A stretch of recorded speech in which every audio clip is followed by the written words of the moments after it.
अस्सलाम वालेकुम, welcome to my new video. So आज इस वीडियो में हम डिस्कस करेंगे कि बेसिक्स ऑफ क्रिप्टो क्या होती है, आपको कौन कौन सी चीज़ें जानने के बाद आपको क्रिप्टो के अंदर इंटर होना है।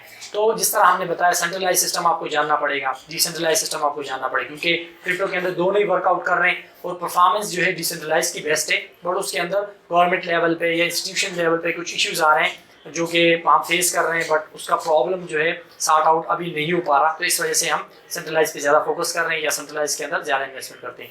दूसरा, आपको टोकन और जो कॉइन होता है उसके अंदर आपको डिफरेंस होना चाहिए, ठीक है।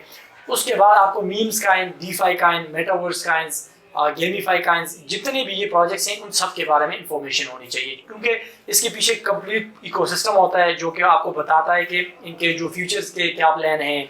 वाइट पेपर के अंदर ऑलरेडी सारी चीज़ें मेंशन होती है, इनकी सप्लाई कितनी है, कैसे रिलीज होगी, कम्युनिटी के लिए कितनी लगेगी। लेकिन ये चीज़ें आपको जब आप इन चीज़ों के बारे में इंफॉर्मेशन लेते हैं या रिसर्च करते हैं, थोड़ा सा हार्ड होता है। मैं आपको जस्ट दो चीज़ें बता देता हूँ जहाँ से आपको ये सारी इन्फॉर्मेशन मिल सकती है। एक ऐप है जिसका नाम है मीडियम। मीडियम के थ्रू डिफरेंट आर्टिकल्स आते हैं और वो स्पेसिफिकली डिफरेंट टॉपिक्स के ऊपर होते हैं। जिस तरह गेमीफाई के ऊपर एक आर्टिकल पड़ा होता है, आप गेमीफाई के थ्रू कम्प्लीटली आप जान सकते हैं कि गेमीफाई काम कैसे करता है, गेमीफाई है क्या और फ्यूचर गेमीफाई का क्या है। तो इस तरह डीफाई से रिलेटेड भी वहाँ पे होते हैं। दूसरा जो सबसे बेस्ट है वो ट्विटर है। ट्विटर के ऊपर आप डिफरेंट लोग हैं, वो इंडिया से भी हैं, पाकिस्तान से भी हैं और फॉरेन कंट्रीज से भी हैं, उनको आप फॉलो कर सकते हैं। तो वहाँ से फिर वो थ्रेड्स के थ्रू आपको चीज़ें समझाते हैं। जिस तरह के एक दिन उन्होंने ब्लॉकचेन के ऊपर एक पूरा आर्टिकल दे दिया, वो आपने पढ़ लिया, जस्ट कुछ पॉइंट्स आपने पिक कर लिए, तो आपको पता चल गया कि ये पॉइंट्स ब्लॉकचेन के अंदर कंपल्सरी, इनके बारे में आपको जानना चाहिए, जो कि आप जब क्रिप्टो के अंदर आपने इंटर होना है। दूसरा, सेंट्रलाइज डिसेंट्रलाइज हमने बता दिया कि इसके बारे में भी आपको वो होना चाहिए। दूसरा, आपको मार्केट के डायरेक्शन के बारे में पता होना चाहिए कि मार्केट यहाँ पे काम कैसे कर रहा है, क्या न्यूज़ के ऊपर जब न्यूज़ आती है, नेगेटिव आती है, पॉजिटिव आती है, कितना मार्केट के ऊपर इम्पैक्ट होता है। ये जो कोई जितने बड़े वेल्स होते हैं, वेल्स के बारे में आपको जानना। वेल्स बेसिकली जो बड़े इन्वेस्टर्स होते हैं वो होते हैं। तो वो क्या करते हैं कि जब एक ट्वीट कर देते हैं कि हम ये कॉइन बाय करना चाह रहे हैं, तो विद इन सेकंड्स, और उन जैसे ट्रेड्स के अंदर आपने सर्वाइव कैसे करना है, क्योंकि उसके अंदर न्यू ट्रेडर्स जो है वो मोस्टली फंस जाते हैं।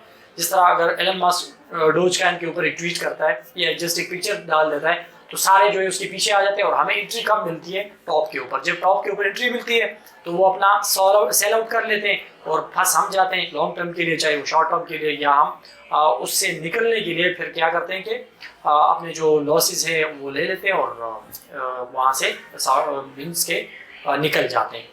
अच्छा, दूसरा आपको ये पता होना चाहिए कि जितने भी कॉइन्स हैं, ठीक है, तो इनके जो सीईओज हैं, अगर इनके सीईओज के बारे में आपको पता हो तो आपको कंप्लीटली विजन आ जाता है, या कंप्लीटली इन्फॉर्मेशन मिल जाती है, या एक डायरेक्शन आप कह सकते हैं कि डायरेक्शन मिल जाती है कि ये जो प्रोजेक्ट्स हैं इन्होंने पास्ट में क्या किया, फ्यूचर में क्या किया, या जो चेन्स हैं इसके ऊपर ये क्या काम कर रहे हैं। और जो तीसरी और मेन चीज़, आपको वॉलेट्स के बारे में पता होना चाहिए, क्योंकि मोस्टली जो वॉलेट्स है वो डिसेंट्रलाइज है। तो वॉलेट्स के अंदर ये होता है कि आपको बहुत सारे एयरड्रॉप्स मिलते हैं। अच्छा, आप एयरड्रॉप्स के बारे में भी आपको पता होना चाहिए। एयरड्रॉप्स में ये होता है कि आपको फ्री मनी मिल जाती है कि आप कोई टास्क कंप्लीट करते हैं। फॉर एग्जांपल, आपने ट्विटर फॉलो कर दिया, टेलीग्राम ज्वाइन कर लिया, या जो है आपने डिस्कॉर्ड ज्वाइन कर लिया, तो आपको उसकी कुछ अमाउंट देते हैं, चाहे वो टोकन्स हो।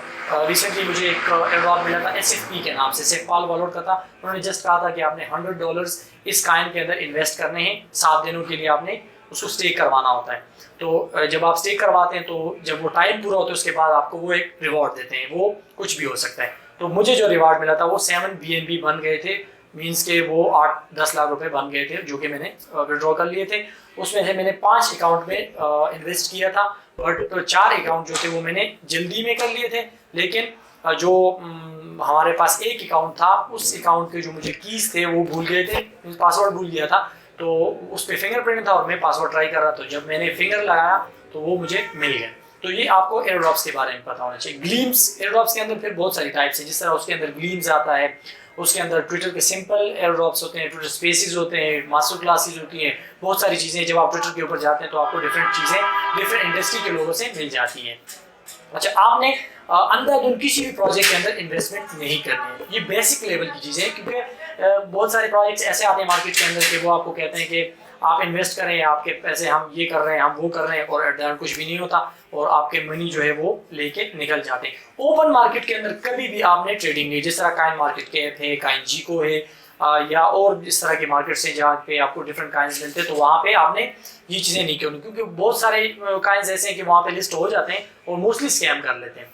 लेकिन जो डिसेंट्रलाइज के ऊपर प्रोजेक्ट्स जिनको आप अच्छी तरह जानते हो, मीन्स कि आप इनिशियली अच्छे प्रोजेक्ट्स के अंदर करें, अगर आप रिस्क टे करें तो आप कोई न्यू प्रोजेक्ट के अंदर भी कर सकते हैं, या जितने भी टॉप 15 एक्सचेंजेस आप उनके अंदर भी इजीली ट्रेडिंग कर सकते हैं। So thank you very much for being here. Wow.